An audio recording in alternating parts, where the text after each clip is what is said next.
गौतम बुद्ध के अनुसार मौन रहने की शक्ति इतनी ज्यादा है कि यह आपकी सारी चिंता, आपके सारे टेंशन और आपके सारे तनाव को चुटकी में खत्म कर देती है और आपको एक ऐसा मनुष्य बना देती है जिस मनुष्य से बात करने के लिए दूसरे लोगों की बहुत इच्छा होती है।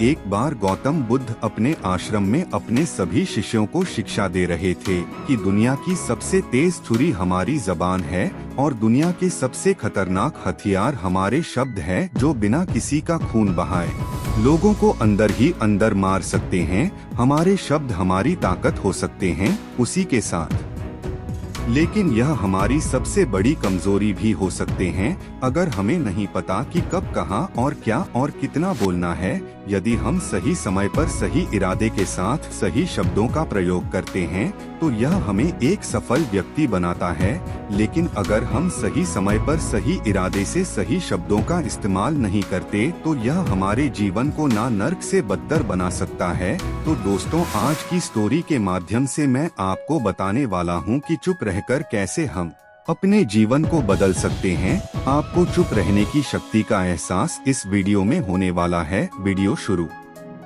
करने से पहले कमेंट बॉक्स में नमो बुद्धाय लिखकर वीडियो को लाइक जरूर करें। तो चलिए शुरू करते हैं इस कहानी को। जापान में एक बहुत ही प्रसिद्ध बौद्ध भिक्षु रहा थे। उनका नाम रिसाई था। रिसाई अकेले रहते थे। दुनिया के शोर शराब से दूर जंगल में वो रहते थे और वह बड़े ही ध्यानी और प्रभु भक्त व्यक्ति थे, इसलिए वह पूरे जापान में बहुत अधिक प्रसिद्ध थे। एक दिन एक राजकुमार रिसाई के पास आया और बोला, है प्रिय भिक्षु, मैं हमेशा थका हुआ, निराश और परेशान महसूस करता हूँ। मेरा मन बहुत अशांत रहता है। हालांकि मेरे पास सब कुछ है, दौलत, शोहरत, सुख सुविधाएं जो हर व्यक्ति चाहता है या पाने की इच्छा करता है, लेकिन फिर भी मेरे अंदर इतनी अशांति और चिंता क्यों? रिसाई ने उसकी बात बहुत ही ध्यान पूर्वक सुनी और कुछ सोचने के बाद कहा, तुम इस प्रश्न का उत्तर जानते हो, बस तुमने कभी इसको हल करने की कोशिश नहीं की है। रिसाई ने आगे कहा, मैं एक रिसर्च करना चाहता हूँ, क्या तुम मेरा साथ उसमें दोगे? इस रिसर्च के बाद तुम्हारे जीवन में किसी भी तरह की अशांति और चिंता नहीं रहेगी। यह बातें सुनकर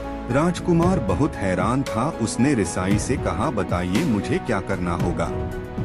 अपने मन की क्षति के लिए मैं कुछ भी करने को तैयार हूँ। राजकुमार की इन्हीं बातों को सुनकर भिक्षु ने कहा, तो फिर आप अगले 15 दिन के लिए मेरे आश्रम में रहोगे और एक सामान्य व्यक्ति की तरह अपना जीवन व्यतीत करोगे और इन 15 दिनों में तुम अकेले और चुपचाप रहोगे, जितना हो सके कम बोलोगे। राजकुमार उस भिक्षु की बातें सुनकर सहमत हो गया। पहले दिन राजकुमार को लगा कि उसका मन सामान्य से अधिक अशांत और विचलित है। उसके मन में तरह तरह के विचार आ रहे थे और वह आम लोगों की तरह जीवन जीने में असहज महसूस कर रहा है। उसे अंदर से बोलने की इच्छा हो रही थी, लेकिन वह चुपचाप रहा। उसके मुंह से एक भी शब्द नहीं निकला, बस वह चुपचाप बैठा रहता। लेकिन रात होते होते उसे अंदर ही अंदर शांति का अनुभव होने लगा। उसके लिए यह अनुभव अजीब था। वह खुद से पूछ रहा था कि वह अंदर ही अंदर इतना खुश क्यों है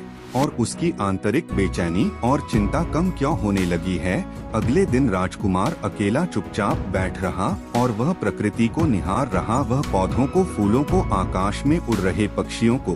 वह अपने जीवन में पहली बार यह अद्भुत दृश्य महसूस कर रहा था कि उसके पास कितनी सुंदरता है। वह दिन भर प्रकृति की सुंदरता को निहारता रहता और उसकी ताजगी को महसूस करता रहता। इसी तरह से 10 दिन बीत गए और उसके मन की सारी बेचैनी, सारी हलचल, सारी उथल पुथल और सारा तनाव गायब हो गया। 11वें दिन की सुबह राजकुमार फिर से एकांत में बैठ गया और कुछ ही मिनटों में उसकी आंखें अपने आप बंद हो गई और वह गहरे ध्यान में चला गया। वह पूरे दिन ध्यान में डूबा रहा, ना कोई शब्द, ना कोई चिंता। राजकुमार भीतर से असीम शांति और वहीं पर आंखें बंद करके बैठा रहा और गहरे आनंद से भर गया। राजकुमार अपने बाकी के 4 दिन इसी तरह गहरे ध्यान में व्यतीत करने के बाद 15 दिन बाद रिसाई के सामने प्रस्तुत हुआ और रिसाई को प्रणाम करके बोला, प्रिय भिक्षु, मुझे उत्तर मिल गया कि मेरे मन में इतनी उथल पुथल और चिंता क्यों थी। मैं जान गया कि मेरा मन इतना अशांत और विचलित क्यों था। रिसाई मुस्कुराते हुए पूछा, बताओ क्या उत्तर मिला तुम्हें? पूछा, बताओ क्या उत्तर मिला तुम्हें? राजकुमार ने कहा, मैं आवश्यकता से अधिक बातें करता था, मैं किसी पर भी अपने शब्द और ऊर्जा व्यर्थ करता था। मैं दिन भर अपने लोगों से फालतू की बातें करता रहता और फिर उन्हीं के बारे में अकेले में सोचता रहता और ज्यादातर समय नकारात्मक ही सोचता रहता। इस तरह मैं बस अपना समय बर्बाद कर रहा था। ज्यादा बोलने और नकारात्मक सोचने की वजह से मेरा मन अशांत और बेचैन हो गया था और इसी वजह से मैं किसी भी काम को ठीक से नहीं कर पा रहा था, जिसकी वजह से मैं हर काम में असफल होने लगा और फिर इन्हीं लगातार मिलने वाली असफलताओं की वजह से ही मैं और भी उदास और चिड़चिड़ा हो गया। इन्हीं सभी चीजों की वजह से मेरा जीवन नष्ट हो रहा था। लेकिन यहाँ पर बिताए हुए 15 दिन मेरे लिए पूरी तरह से अलग थे। मुझे कुछ अलग ही एहसास यहाँ पर हो रहा था। अब मुझे ऐसा लग रहा है मैं अपना जीवन पूरी तरह से जी रहा हूँ, लेकिन इससे पहले मैं अपना जीवन गलत तरीके से जी रहा था। और मैंने यह भी सीखा कि हमें सिर्फ ध्यान करने की जरूरत नहीं है, ध्यान अपने आप होता है जब हम शांत और मौन होते हैं। ध्यान के पिछले कुछ दिनों के दौरान मैंने जो पहली चीज सीखी वह यह है कि मनुष्य के जीवन की सबसे महत्वपूर्ण चीज स्वयं को जानना ही है।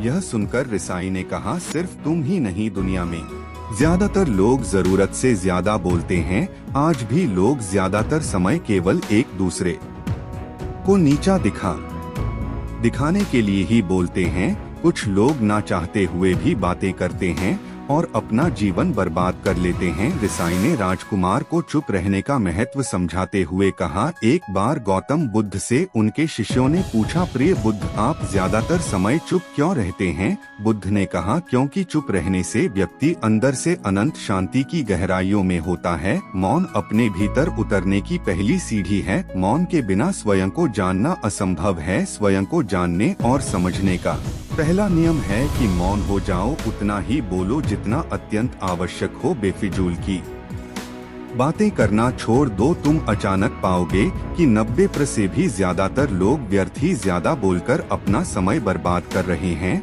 ना बोलने का कोई भी नुकसान नहीं है, लेकिन यदि आप ज्यादा बोलते हैं तो आप अत्यधिक गलती कर देते हैं। अगर व्यक्ति कम बोलना शुरू कर दे तो दुनिया की 90% मुसीबतें कम हो जाएगी, झगड़े फसाद कम हो जाएंगे, उपद्रव कम हो जाएंगे। अगर लोग थोड़ा चुप रहना सीख लिए, संसार की बहुत सारी समस्याएं हैं, बहुत सारा उपद्रव सिर्फ बोलने से पैदा होते हैं। सारी बात मौन सीखने की है। जब तुम नहीं बोलते तब तुम एकांत में अकेले हो गए, भरे बाजार में भीड़ में खड़े हो नहीं बोलते, हिमालय के शिखर में पहुंच गए। जिसने ने मौन की कला जान ली वो भीड़ में भी अकेले होने की कला जान। पहले तुम्हें चुप रहने की शक्ति को धारण करना होगा, इससे तुम अधिकतर ऊर्जा को बचा लोगे और फिर इस स्थिति में पहुंच जाओगे कि तुम कम बोलने लगोगे। अगर तुम किसी के यहाँ लेता है एकांत में तो आदमी स्वर्ग में है। दूसरे की उपस्थिति ही बेचैनी पैदा करती है। पर जा रहे हो और परेशान हो जाओ तो ऐसे में उचित है कि आंखें बंद कर लो और अपने में खो जाओ। वहां से आपको ताजगी महसूस होगी, क्योंकि तुम्हारे अंदर जीवन का वह स्रोत छिपा हुआ है, वह किसी दूसरे में नहीं है। इसके बाद राजकुमार उस रिसाई से पूछते हैं, आखिर कौन हमें अपने अंदर तक लेकर जाएगा? यह बातें सुनकर रिसाई बुद्ध कहते हैं, तुम्हें स्वयं ही अपने अंदर उतरना होगा और वहीं से परम राज्य जीवन का आनंद ले पाओगे। आनंद का यहीं से जन्म हुआ है, यहीं से तुम मौत में डूब जाओगे। यही तुम्हारा सूरज उदय होगा और यहीं से अस्त होगा। इसी प्रकार तुम बार बार इकी लगाओ, जब भी तुम इकी लगाकर लौटोगे वहाँ से तुम पाओगे फिर ताजगी भरी जीवन की नई संपदा मिलेगी। इस नई शक्ति के जन्म होने से तुम्हारी थकान गई, उदासी गई, चिंता गई। जैसे कोई स्नान करके लौटता है तो शरीर शीतल हो जाता है, शांत हो जाता है।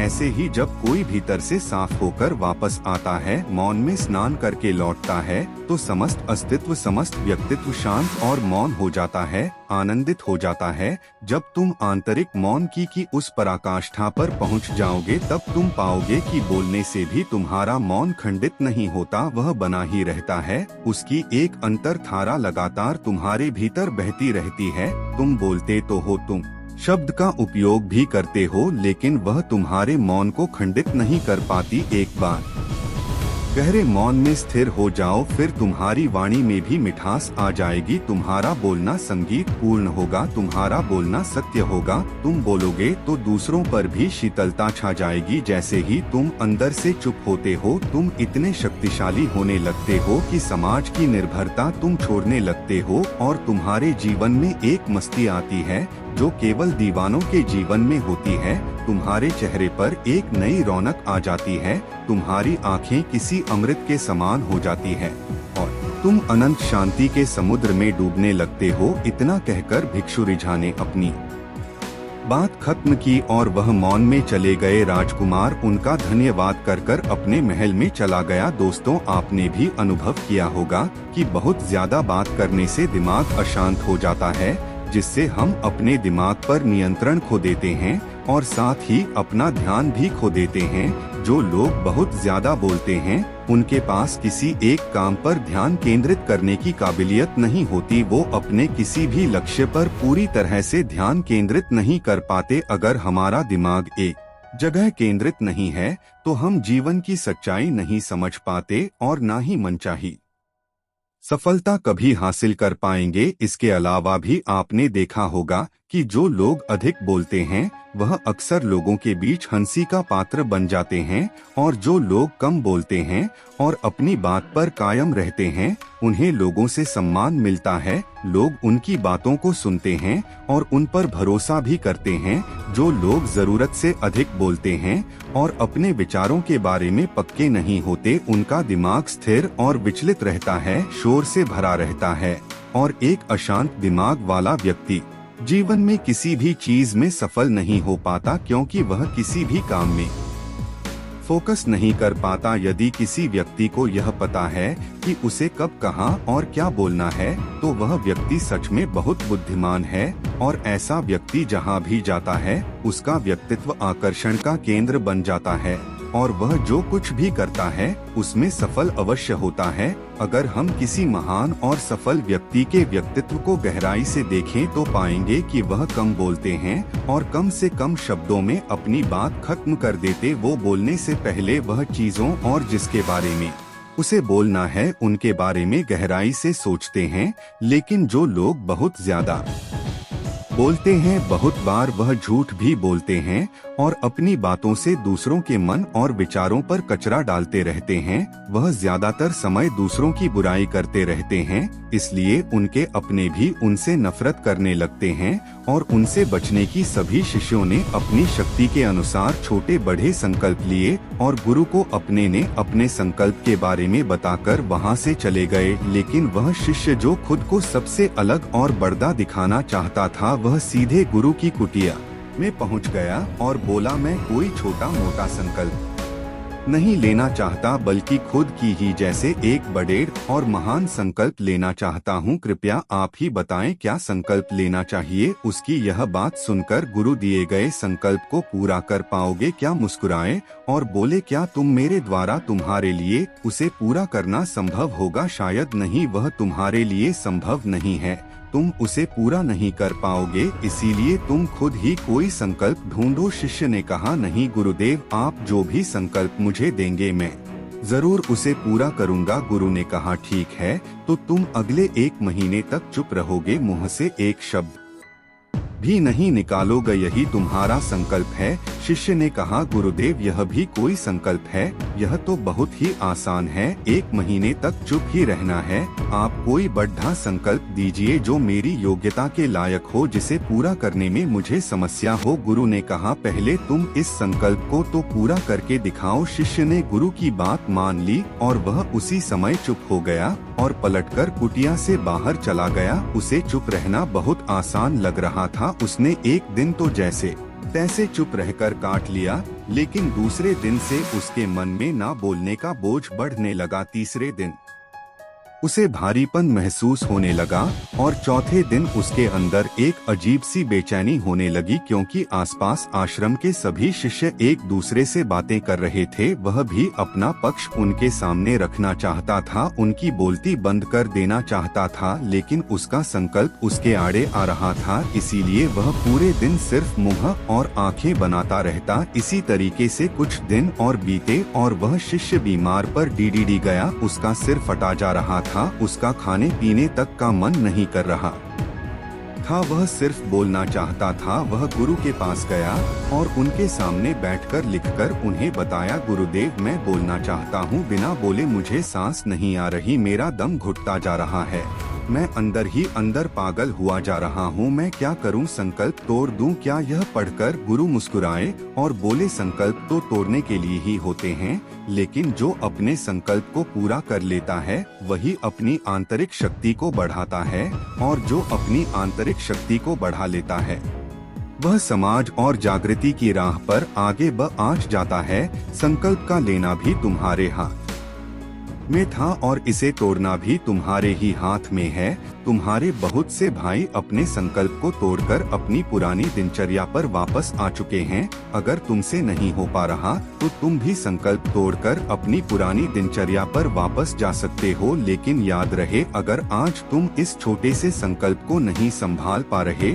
तो तुम अपनी बाकी की पूरी जिंदगी को कैसे संभाल सकोगे। बाकी फैसला पूरी तरह से तुम्हारे हाथों में है। गुरु की यह बात उस शिष्य के दिल में चोट कर गई। वह बिना कुछ बोले वहां से वापस चला गया और खुद को अपनी कुटिया में बंद कर लिया। वह केवल अपने जरूरी कामों के लिए ही कुटिया से बाहर निकलता, बाकी सारे समय कुटिया के अंदर ही बैठा रहता। 15 दिन बीत चुके थे और आश्रम के लगभग सभी शिष्यों का संकल्प अब तक टूट चुका था, लेकिन उसका संकल्प अभी भी जारी था। संकल्प लेने के बाद से अब तक उसने एक शब्द भी नहीं बोला था। सारा आश्रम हैरान था कि इतना बोलने वाला इंसान चुप कैसे हो गया। 15 दिन बीतने के बाद वह दोबारा अपने गुरु के पास गया और लिखकर बताया है, गुरुदेव मैं बाहर से तो चुप हूँ, लेकिन मेरे भीतर बहुत सी आवाजें हैं, बहुत सी चीख पुकार और शिकायतें हैं।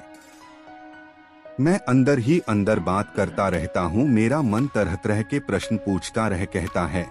मैं बाहर से जितना मौन हूँ, भीतर से उतने ही शोर शराबे से भरा हुआ हूँ। क्या इस तरह से मेरा संकल्प अभी भी जारी है? गुरु ने कहा, हाँ तुम्हारा संकल्प अभी भी जारी है, लेकिन जब तक लोगों की यह आवाजें तुम्हारे कानों में पेड़ी देती रहेंगी तुम्हारा मन बोलता रहेगा, क्योंकि इसे तो आदत है बोलने की। तुम भले ही बाहर से चुप रहो, लेकिन तुम अंदर ही अंदर बोलते रहोगे।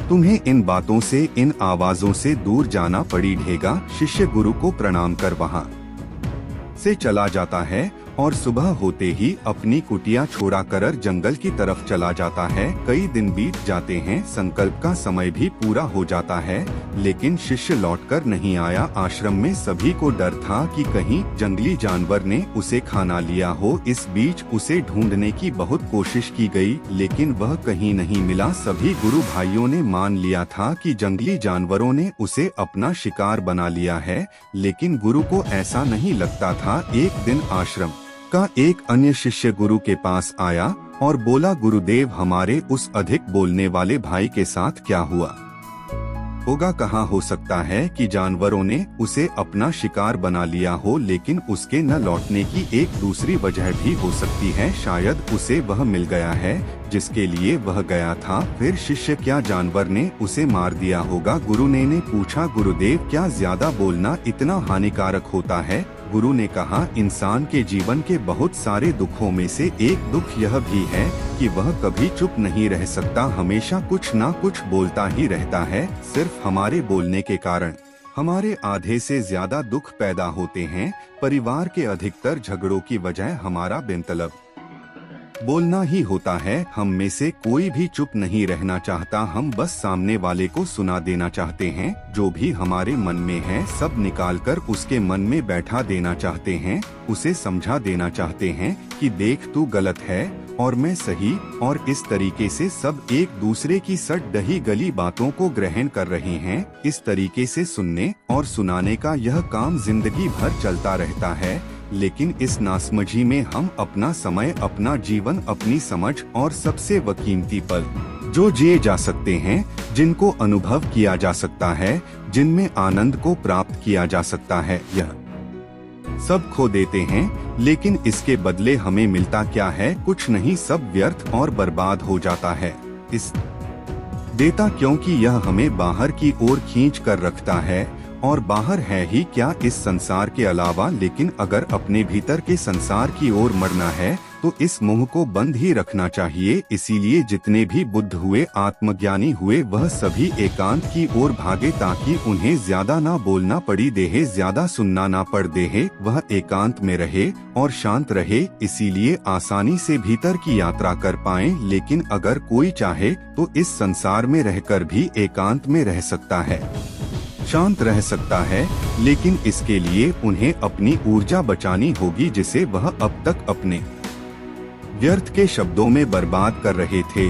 दोस्तों, इस कहानी की सीख यही है कि व्यर्थ का बोलना ऊर्जा को नष्ट करना है ज्यादा, और व्यर्थ बोलना ही हमें अपने भीतर की ओर लौटने नहीं देता। लेकिन इसके लिए उन्हें अपनी ऊर्जा बचानी होगी जिसे वह अब तक अपने व्यर्थ के शब्दों में बर्बाद कर रहे थे। दोस्तों, इस कहानी की सीख यही है कि व्यर्थ का बोलना ऊर्जा को नष्ट करना है ज्यादा, और व्यर्थ बोलना ही हमें अपने भीतर की ओर, क्योंकि हमें बाहर की ओर झुकाए रखता है, और जिन्हें भीतर की यात्रा करनी है उन्हें अपने मुंह को बंद ही रखना चाहिए। मुझे उम्मीद है कि आपको यह कहानी पसंद आई होगी और काफी कुछ सीखने को मिला होगा कहानी के बारे में। अपने विचार आप हमें नीचे कमेंट बॉक्स में कमेंट करके बता सकते हैं। नमो बुद्धाय।